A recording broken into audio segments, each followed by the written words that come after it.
안녕하십니까. 2024년 9월 12일 최병국 팩트 시작하겠습니다.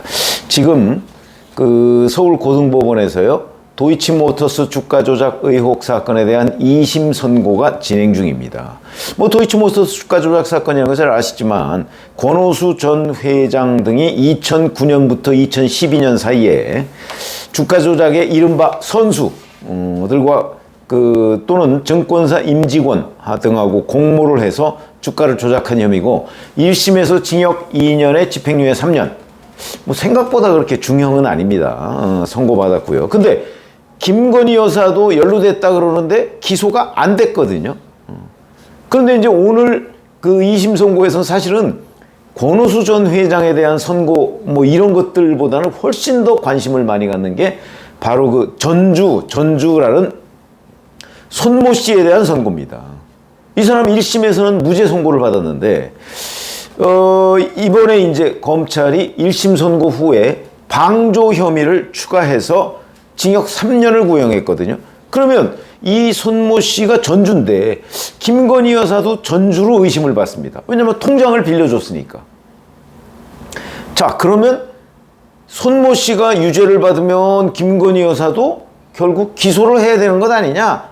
이런 압박을 받을 것이다. 이런 것 때문에 이제 이 손모 씨의 유죄, 무죄 여부가 대단히 관심을 끌었죠. 근데 지금까지는 문재인 정부 검찰에서 무려 압수수색 후에 13개월 동안 김건희 여사의 주가 조작 의혹을 검찰력을 거의 총동원해서 수사를 했는데 전혀 위법 사항을 발견하지 못해서 심지어는 소환 조사조차 못했습니다. 아마 그게 2020년 11월부터 2021년 12월 3일까지인데 그때 조그만 무슨 연루 의혹이라도 있다면 아마 불러서 조사했고요. 그리고 나중에 어떻게 될까 없어요. 어차피 대선에 영향을 미치려고 조사했던 거 아닙니까? 아마 기소를 했을 겁니다. 저는 그렇게 판단하는데 그게 전혀 없었다. 소환조차 못했다. 그때 그걸 지휘했던 사람이 이성윤 서울중앙지검장, 또 이어받은 이정수 서울중앙지검장이었죠. 그리고 검사들 막 보강하고 그랬는데 결국 소환도 못했습니다.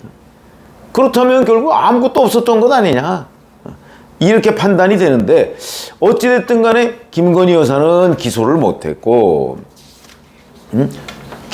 문재인 정부 검찰이 그때 총동원돼서 수사를 했는데도 아마 그 검찰의 수사력이 지금 김건희 특검법 하자고 그러지만 특검법의 수사력보다 훨씬 더 뛰어날 겁니다. 검찰에서 베스트들만 뽑아서 수사를 했던 거니까요. 어쨌든 자, 1심은 김건희 여사의 계좌 3개가 주가 조작에 이용됐다 이렇게 인정을 했습니다. 근데 공모를 했느냐, 권오수 이런 사람들과 김건희 여사가 공모를 했느냐에 대해서는 판단을 안 했습니다. 다만 같이 기소된 이 손모 씨라는 사람에 대해서는 이렇게 얘기했습니다. 손 씨가 주가 조작 일당과 공동으로 시세 조정에 나섰다고 볼 증거가 부족하다. 다만 손 씨가 도이치모터스 주식에 관해 이른바 작전이 행해지고 있었다는 사실을 인지할 수 있었던 것으로 보인다. 이렇게 판단을 했습니다. 인지할 수 있었던 것으로는 보이지만 가담했다고 볼 증거는 부족하다. 한마디로 요약하면 이런 거죠. 자, 이 상태에서 이제 그래서 무죄가 나왔는데 그때는 공모 혐의로 기소를 했으니까 이제 1심 선고가 나온 뒤에 검찰이 아마 약간의 추가 조사를 한 것으로 보입니다. 방조 혐의를 적용을 했습니다. 방조 혐의.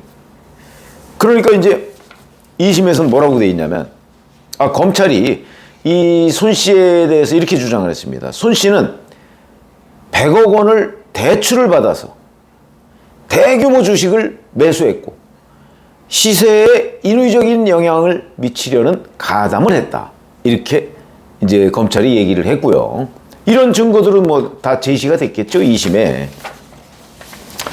근데 오늘 판단을 보면 주가 부양을 용이하게 하고 주가 하락 방지를 용이하게 하는 방법으로 시세 조정을 용이하게 방조했음을 인정할 수 있다.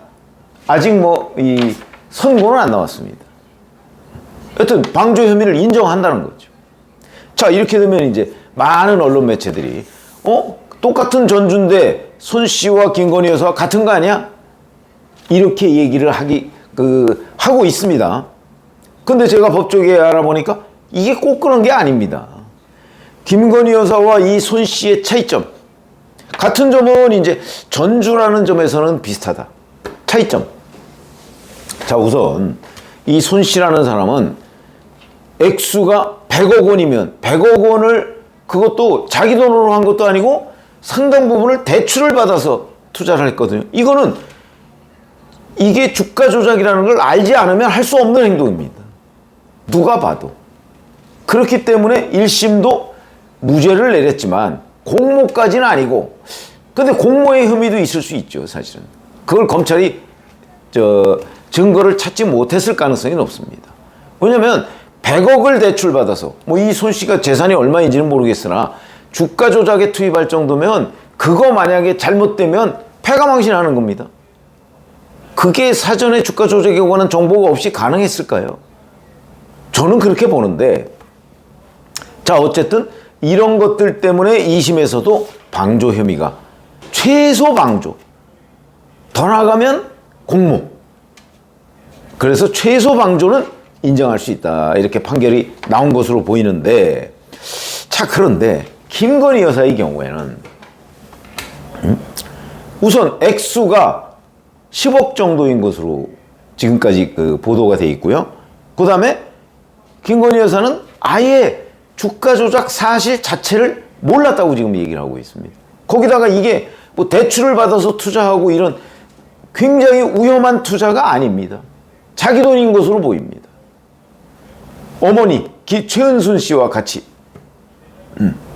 그러니까 이거는 그러니까 주가 조작을 용이하게 하는 걸 방조했다기보다는 아마 객관적으로 보면 혹시라도 만약에 주가 조작을 알았다고 할지라도 그냥 주가 조작을 통해서 뭐 우리도 일부 그냥 좀 이익을 취하자, 이런 정도지, 주가 조작이라는 그 큰 범죄의 방조 혐의까지는 과연 갈 수가 있느냐.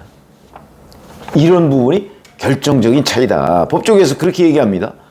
그러니까 뭐 대출을 받은 것도 아니고 뭐 이 손 씨처럼 그렇게 거액도 아니고, 그 다음에 아마 기타 또 이 주가 조작 이 혐의자들과의 어떤 공모를 의심할 만한 이런 대목들이 있을 겁니다. 그러니까 1심 판결도 의심스럽다고 얘기를 하죠.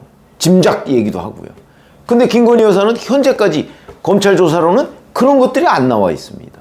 대출을 받은 것도 아니고 손모 씨의 그 10분의 1 정도고, 이 10억 가지고 주가 조작에 동원된 액수가 총 630억 정도 된다고 하거든요. 630억에 100억 정도면 6분의 1인데 10억 정도면 63분의 1입니다. 그러니까 이게 주가 조작을 용이하게 할 정도의 방조라고 볼 수 있는가? 이런 점에서 차이가 있다는 거죠. 그리고 김건희 여사는 전혀 몰랐다고 지금 얘기를 하고 있고요. 그러면 이제 검찰이 김건희 여사가 알았을 개연성에 대해서 수사를 해야 되는데, 글쎄 검찰은 지금 뭐 검토 중이라고 합니다. 근데 제가 보기에는 이 수사가 그렇게 간단한 건 아닌 걸로 보인다. 13개월 동안 문재인 정부의 검찰에서 다 털었는데도 요만한 거 하나 발견을 못했다면, 지금 윤석열 정부 검찰이 뭐 아무르면 문재인 정부 검찰만큼 김건희 여사를 조사할 수 있겠습니까? 저는 그건 아니라고 보고요. 그런 점에서 본다면 많이 좀 다르다.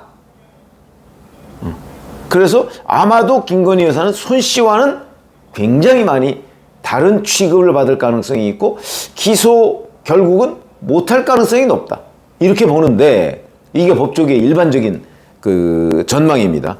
근데 그렇더라도 또 민주당이나 이런 데서 이거 정치 쟁점화 할 거 아닙니까? 다 손 씨와 똑같다, 아마 이렇게 주장할 겁니다. 그러면서 정치 쟁점화 할 것으로 보이고, 아니면 뭐 무슨 법적으로는 무슨 재정 신청을 한다든가, 그래서 또 재판을 한번 받아보도록 한다든가, 이런 약간의 정치 공세가 이어질 것으로 보이기 때문에 정치적 부담은 여전해 보인다. 그래서 제가 무죄가 나올 것으로 손 씨도 무죄가 또 2심에서 나올 것으로 보였는데 그게 아니다 하는 점에서 이제 반전이라고 제가 제목을 붙였는데, 어찌됐든 간에 손 씨와 김건희 여사는 현재까지 검찰 수사 결과를 보면 많이 달라 보인다. 뭐 전주라는 비슷한 점이 있지만, 그래서 아마 처분도 좀 달라지지 않을까. 그러나 정치적 부담은 여전히 남아있을 것으로 예상이 된다.